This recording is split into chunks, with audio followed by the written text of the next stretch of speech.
Hello, everybody. Welcome back to another installment of Late Night with Uncle Fran. The time is currently 4 p.m. Eastern, and all the buzz in the entertainment world is about this gigantic sale that Netflix is trying to make for Warner Brothers. I just wanted to put it out there for you folks over at Netflix that as long as you're making billion-dollar sales, Late Night with Uncle Fran is not for sale. So stop trying to contact us, take your billions somewhere else. I cannot be bought. I cannot be silenced. Alrighty, let's get right into the letters this evening. This week, we will be talking about communicating with the youth of today. First up, we have Bridget, age 25, from Oklahoma. What a dusty state. She writes, Dear Uncle Fran, I am a school teacher here in Oklahoma, helping to mold the minds of the youth. I love teaching, but lately it has been difficult to teach due to the 6-7 trend. Math has been impossible to get through without the children losing their minds. How can I regain control of the classroom? Signed, Bridget. Well, hello, little Bridget. Yes, 6-7. I am all too familiar with this trend. My little nephew Billy is really into it, and my sister claims that it's because he has ADD. And I told her, great. So now, in addition to the boy's mental deficiencies, you're over here making up silly diseases, you tart. But yes, I know the kids are really into saying 6-7, 6-7, and frankly, it is quite annoying. What I suggest you do, Bridget, is the next time they bring it up, you tell them you're going to give them 6 or 7 reasons to go home crying to their parents. Perhaps a lashing, a belt beating, or even eating their lunch right in front of them. Or you could introduce them to a new number, 9, and you could pull your firearm out. Either way, I'm sure the children will be sitting up straight for you soon, and all will return to normal. Hope this helps, Bridget. Good luck, and God bless. Alrighty, next up we have Gary, age 46, from Arizona. He writes, Dear Uncle Fran, I feel I am losing touch with my teenage daughter. I want her to know I'm always there for her without being overbearing. She's actually a fan of the show. Can you relay this message to her in a way she'll understand? Her name is Becky. Signed, Gary. Well, hello, little Gary. Of course, I'm always here to help. Teenagers are very special.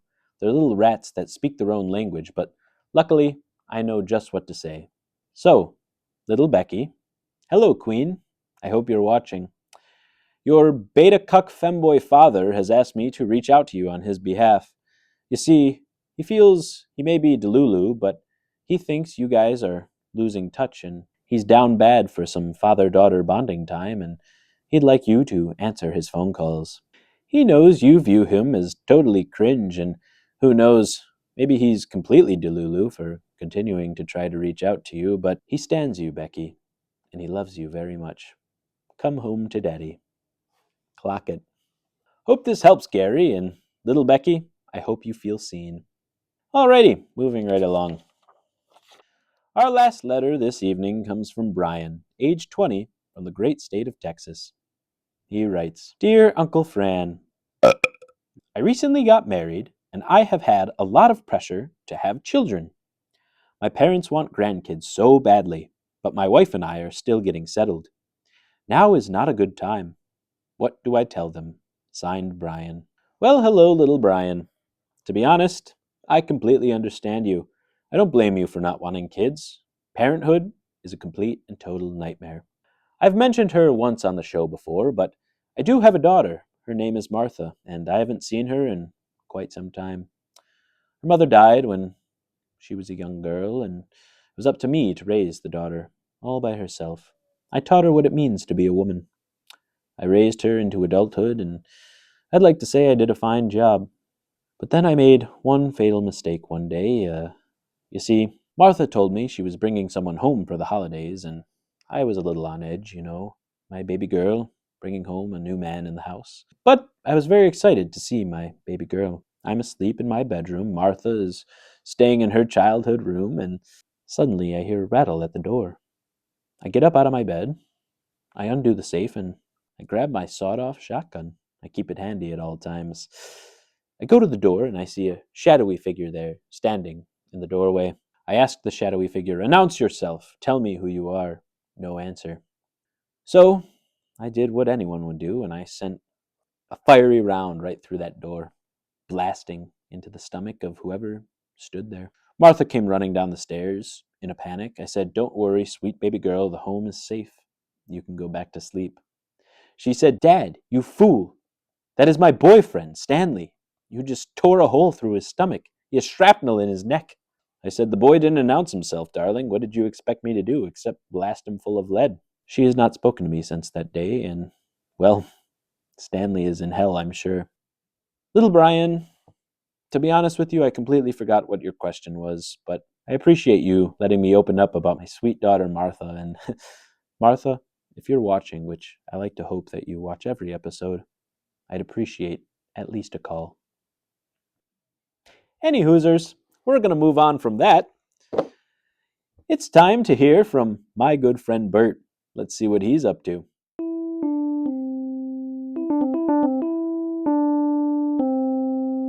Okay, welcome back, Bert.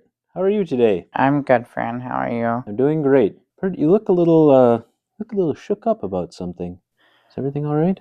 I'm worried. My neighbor, she's been missing for a couple of days. Oh no, that's terrible, Bert. She's one of my favorite neighbors. Like, I mean, you know where I live, so I have I live on a giant hill, and there's a lot of space between neighbors, so I don't really get to talk to a lot of the neighbors. She's the closest one to me. She comes over every now and then. We have pie, we have tea. It's a nice time. I enjoy my conversations with her, but she's missing. That's terrible, Bert. It happened. It was over the snowstorm that we had a couple days ago. Oh no, she got caught in that. Yeah. It's no good. Plus, I offered to help her. I knocked on her door. I said, "Hey, Nancy, how are you?" And she's like, "Oh, Bert, so good to see you." And so I said, "Hey, Nancy, let me shovel your snow. I have a snowplow. It helps out." So Bert, let's pause this for a second. Did you say you have a snowplow? yeah, so right next to my house, I have my shed, and it's a bigger shed. It's more like a barn, and I have a snowplow. I have a flamethrower, um, and other various tools. Bert, how is it that you're not allowed to drive, but you can own and operate these heavy pieces of machinery? Well, these heavy pieces of machinery. It's only my house. I don't go far. So anyway, I offered. I said, "Hey, Nancy, let me plow your snow. I could just run back, get it, drive on down, clear out the driveway for you, so you could get out if you need to go to the supermarket, anything like that." She said, "Okay, okay, sounds good, Bert." So I go back, and that's when it started really snowing. It started pouring. So I said, "Nancy, stay inside. I got you. I'll do it." So I start plowing the snow, and it was all white, like everywhere. You couldn't see like the road, nothing. You couldn't see. But I was trying my best, just clear the path, and I ran into this giant chunk of ice. Chunk of. How deep was the snow, Bert? It was probably like 13, 14 inches, and it kept on going. You hit a chunk of ice in all that snow? Really? It was strange. It came out of nowhere. I didn't think that the roads were that icy, but it was just a giant chunk of ice. And so, I mean, whatever. I kept on plowing through the snow, and it seemed like that the chunk of ice was just everywhere. There was ice all over the place. I was going through, and you hear and then you're like, "What the hell?" So That's the sound that the ice made? actually a strange sound. I thought it was the wind, but it was like, "Ow!" It was a wind. I think it was like the wind. No, those are two very different noises, Bert. No, one and the same. Potato, potato. Compare to me what the ice sounded like versus what you think the wind sounds like. Let The me hear wind it. is like, and then this chunk of ice was just like, Ow! Ow? The ice said ow? I think you're just making words up, putting phrases together. Did you see this ice that you're talking about, Bert? No, it was actually, it was snowing, as I said. It was snowing so hard, so it was really difficult to see. So you mean to tell me that you're plowing out there, you can't see anything, you already probably shouldn't even be driving the thing. You don't see Nancy any time since this occurred. And in the middle of this all, the ice started screaming at you. Hold on, I'm getting a call. Oh, Hello, it's Bert. no respect for the show.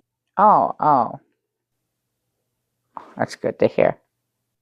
Wait, what? That's impossible. Okay, well, I'll be there. I'll be there in a little bit. I'm glad she's okay. Okay, all right. You take care. Okay, bye. Are you done with your phone call? That was Nancy's lesbian lover. Really? Yes, Is Nancy okay? she said that she's alive. Okay, that's great. Yeah, but she had hypothermia. Really? Yeah, it doesn't make any sense.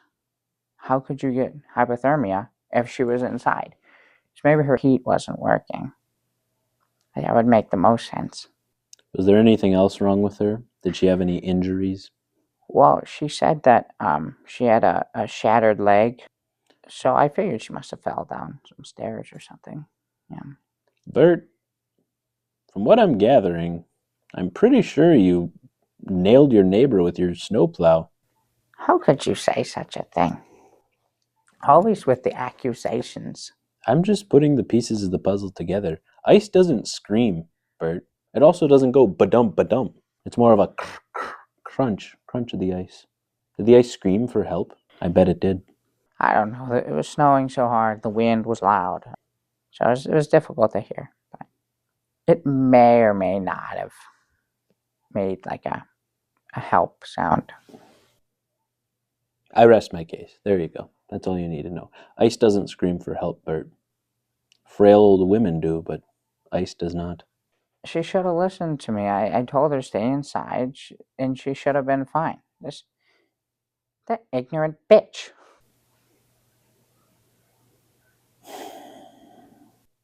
Bert, so harsh to the woman that you ran over with your snowplow. I bet she was bringing you hot chocolate or something sweet to thank you, and you ran her right over. Well, to be honest with you, I thought she dropped one of her cherry pies. There was a little bit of red, and so I was like, oh my god, Nancy must have left one of her pies out there. Oh well. So I put it in drive, and I went back to my home.